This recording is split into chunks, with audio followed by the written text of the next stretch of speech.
एक दिन सास ने बहू से कहा, सारी तैयारियां तो लगभग हो चुकी है। मैरिज होम, कैटरिंग, गहने और लेने देने के कपड़े। बस अपनी काजल के सास ससुर, जेठ जेठानी और ननंद के कपड़े रह गए हैं।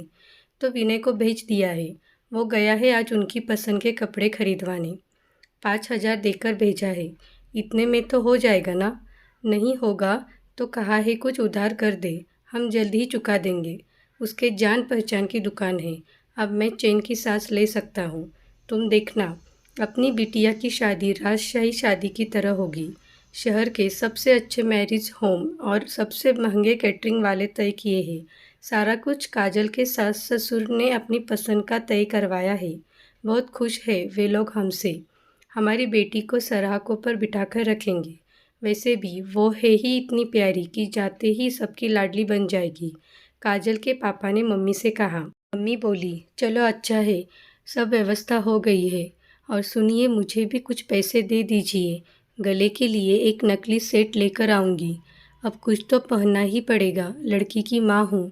सोना गला देखेंगे तो सब बातें बनाएंगे और लाड़ों को भी बहुत बुरा लगेगा।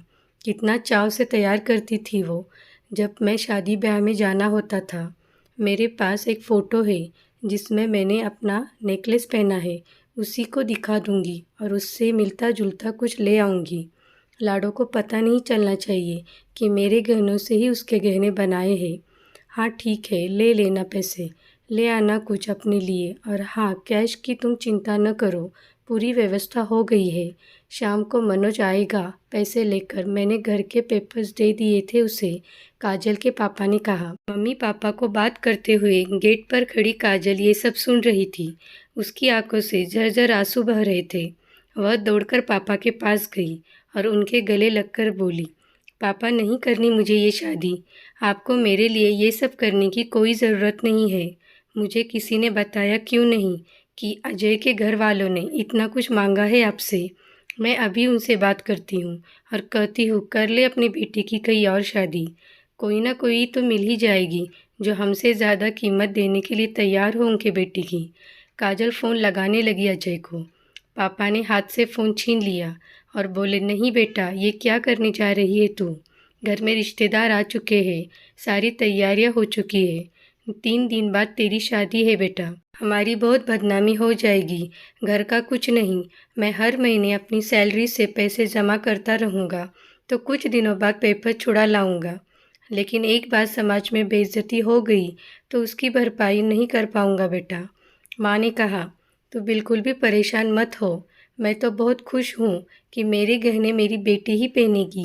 तेरे पास ही तो जा रहे हैं, किसी और को थोड़ी दे रही हूँ।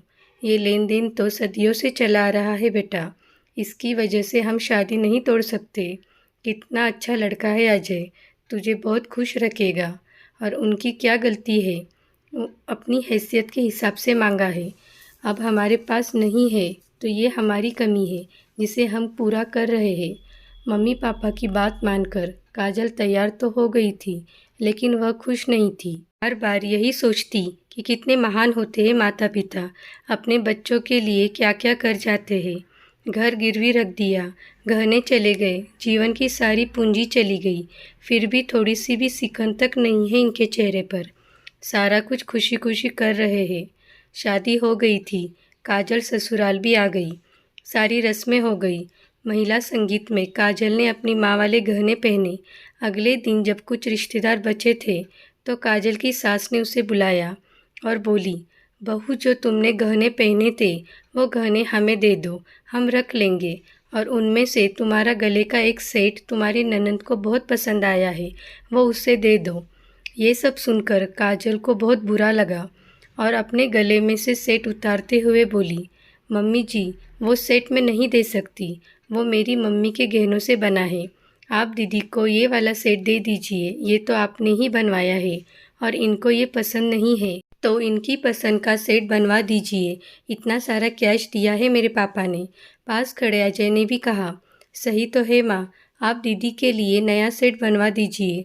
काजल की माँ ने वो गहने दिए हैं और हर लड़की को अपनी माँ के दिए हुए गहने प्यारे होते हैं।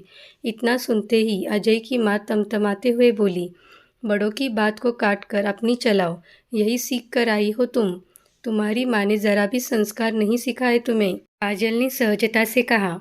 संस्कार तो बहुत सिखाए थे माँ जी, लेकिन मेरे गहनों के लिए जब माँ ने अपने गहने दे दिए और पापा ने अपने घर के कागजात गिरवी रख दिए, तो उसके साथ साथ मैंने अपने संस्कार भी गिरवी रख दिए।